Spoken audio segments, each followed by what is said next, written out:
मात्राने त्यांनी जीव कंठामध्ये धरून बारीक स्वरामध्ये ज्यावेळेस करुणा त्यांनी मागली आणि मागल्याच्या नंतर त्यांच्या डोळ्यातून दुःखाचे अश्रू व्हायला सुरुवात झाले आणि ते अनावर झाल्यामुळं सगळे देव चिंतित झाले.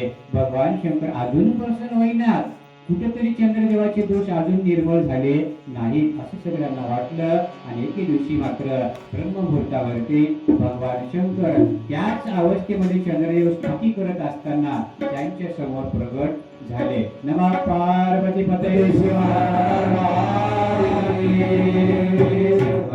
भगवान शंकर ज्यावेळेस आपल्याला दुःख संसारामध्ये होईल त्यावेळेस का होईना आपण भगवंताचं नामस्मरण केलं पाहिजे. मला सांगा, सुखामध्ये नामस्मरण करणं आणि दुःखामध्ये नामस्मरण करणं याच्यात काय फरक आहे? मला फरक कसा असतो सांगतो.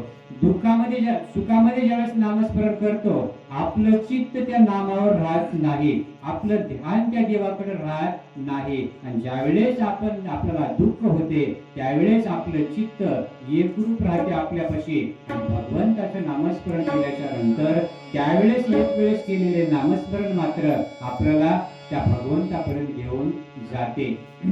नाम तुझे